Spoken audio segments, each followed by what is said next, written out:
आनन फानन में जैसे ही सूचना मिली, खबर मिली, आनन फानन में आमिर खान, अमिताभ बच्चन, अपने बेटे अभिषेक बच्चन और कुछ लोग यहाँ पर पहुँचे हैं जो नज़दीक में ही रहते हैं, जुहू परिसर में, बांद्रा परिसर में रहते हैं। और चूँकि परिवार ने इसे बहुत ज़्यादा जानकारी नहीं साझा की और बहुत ज़्यादा इसे मीडिया के माध्यम से भी जानकारी नहीं आई थी, और हम सब सम्मान करते हैं परिवार की निष्ठा और हम सम्मान करते हैं। बिल्कुल, मुझे लगता है, देखिए बड़ी बात यह है कि परिवार की तरफ से, वो कहते हैं ना कि एड़ी चोटी का जोर लगा दिया गया। मतलब उनके इलाज को लेकर ब्रीच कैंडी अस्पताल में जब वो पिछले दिनों भी भर्ती थे और उसके बाद भी परिवार की तरफ से कोई कसर नहीं छोड़ी गई। बाद में उनकी सेहत में सुधार हुआ, परिवार ब्रीच कैंडी अस्पताल से डिस्चार्ज कराकर उनको घर ले आया और ये कहा गया कि अब घर पर ही उनका इलाज करवाएंगे, उनकी सेहत में सुधार हो रहा है। तो हम ये भी समझ सकते हैं कि कैसे जब एक उम्मीद बनने लगती है ना आपको कि सेहत में सुधार हो रहा है, अब तो घर पर आ गए हैं, अब तो घर पर ही इलाज हो जाएगा, बेहतर हो जाएंगे। और कहाँ तो हम ये सुन रहे थे कि अब अगले ही महीने 8 दिसंबर को जब 90 साल के होने जा रहे थे धर्मेंद्र, तो फिर उनके जन्मदिन को इस बार परिवार बेहद खास बनाने वाला था और ऐसे में ये खबर आ जाना, तो शौक बहुत बड़ा हो जाता है। मृत्युंजय, बिल्कुल सही कहा रोमाना। और देखिए, हर कोई जानता है कि 8 दिसंबर को उनका जन्मदिन है और उस जन्मदिन का कितना बेसब्री से इंतज़ार हो रहा होगा जब घर के जो पालक हैं, घर के सबसे बड़े हैं और इंडस्ट्री के भी बड़े हैं, ऐसे व्यक्ति 90 वर्ष के होंगे और कितनी खुशी का पल होता। लेकिन हम जैसा कि देख रहे थे कि पिछले 1 महीने से उनकी तबीयत काफ़ी ज़्यादा ख़राब चल रही थी ब्रीच कैंडी अस्पताल में। जैसा आपने बताया कि काफ़ी इलाज चल रहा है उनका, लेकिन उम्र संबंधी तकलीफ़ें होती हैं और बॉडी इतनी अच्छी रिकवरी नहीं हो पाती है।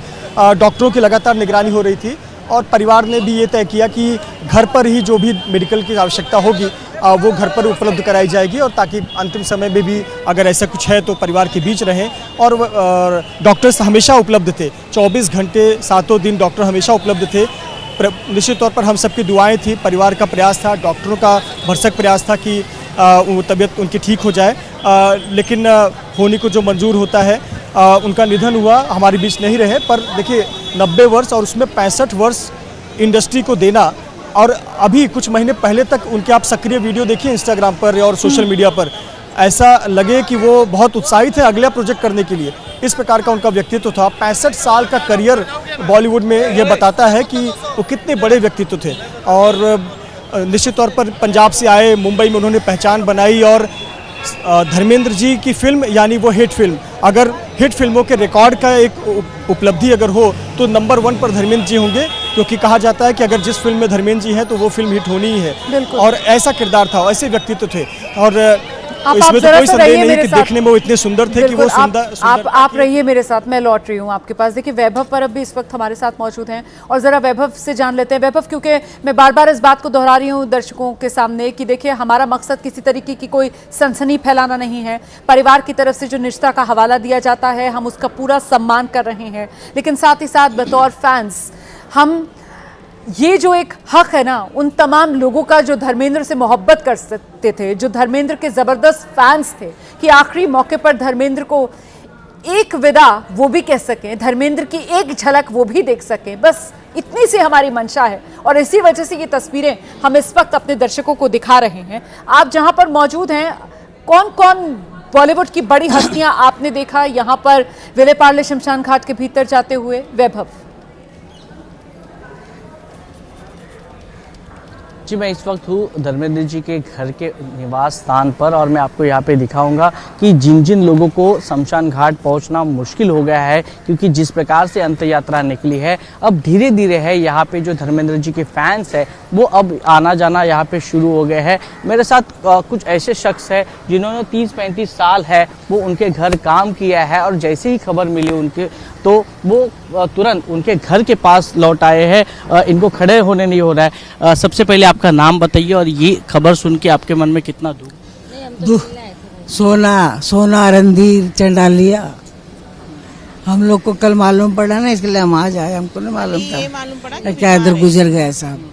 कितने साल से आप काम किए थे? इनके इधर नहीं, इसकी बहन के इधर किया था, तो ये भी आते जाते थे ना। हम लोग को ऐसा दुख लगा साहब से मिल के आएंगे, तो इधर आए तो मालूम पड़ा गुजर गए। इसके लिए हम बैठे, कोई पहचान वाला मिल गया तो दर्शन कर लेंगे। वीडियो कॉल वाला क्या किस्सा है शादी में? नहीं, वो कुछ वीडियो कॉल का कुछ नहीं। तो ये अब धीरे धीरे है यहाँ पे जो फैंस है, इनके घर काम करने जी। वाले जो लोग हैं, वो अब धीरे धीरे यहाँ पे बढ़ रहे हैं और यहाँ की सिक्योरिटी है वो भी थोड़ी सी टाइट की जा रही है, क्योंकि कई सारे फैंस हैं वो यहाँ पे आने की संभावना है। इसीलिए मुंबई पुलिस यहाँ के साथ जहाँ पर साथ आप जो, मौजूद हो वैभव, प्राइवेट इसी घर में इलाज चल रहा था, मतलब इसी घर में जब ब्रीच कैंडी अस्पताल से डिस्चार्ज कराकर लाया परिवार, तो यहीं पर रखा हुआ था धर्मेंद्र को, यहीं पर वो रिकवर कर रहे थे वैभव? जी बिल्कुल, यहीं पे डॉक्टर की टीम भी तैनात की गई थी। पूरा मेडिकल जैसा जितनी ज़रूरतें थी वो यहाँ पे सेटअप किया गया था। इसी घर में धर्मेंद्र जी ने आखिरी सांस है वो ले ली। हमने देखा था कि पिछले कई महीनों से ब्रीच कैंडी अस्पताल में उन पर उपचार शुरू थे, कई प्रकार की ट्रीटमेंट शुरू थी। आखिरकार उनको घर पे लाया गया। यही निवासन है विले पार्ले जुहू का, जो जहाँ पे पूरा अंतिम संस्कार है, जिसके पहले अंत्यविधि के पहले के जो अंतिम संस्कार होते हैं वो इसी घर में किए गए हैं।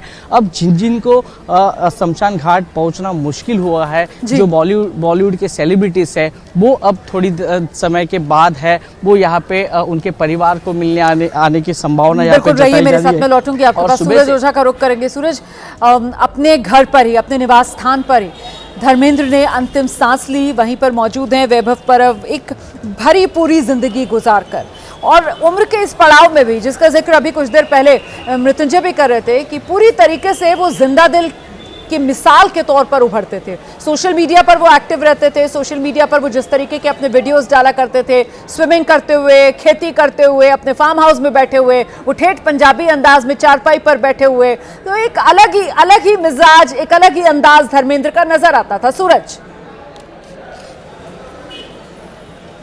जी बिल्कुल, धर्मेंद्र जी का मिजाज ही कुछ अलग था। कलीम जी मेरे साथ हैं जो एंटरटेनमेंट बॉलीवुड कवर करते हैं। धर्मेंद्र जी को कई बार उन्होंने कई इवेंट में कवर किया है।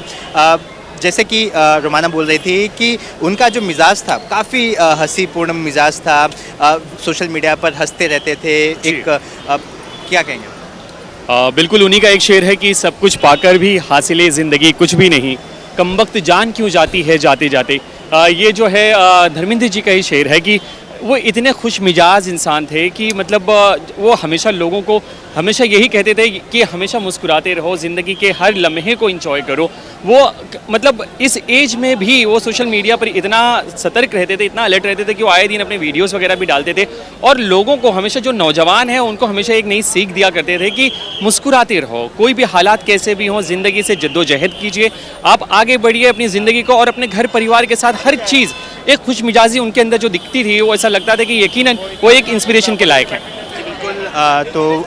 लेकिन कलीम जी, अब तक किसी भी तरह का एक परिवार की तरफ से कोई जवाब नहीं आया है। यहाँ पे हम कभी से खड़े हैं, कई लोगों को हमने देखा। मैं जरा सा आपको रोक रही हूँ, आप आगे कलीम से बात कर लीजिएगा। सूरज, इस बीच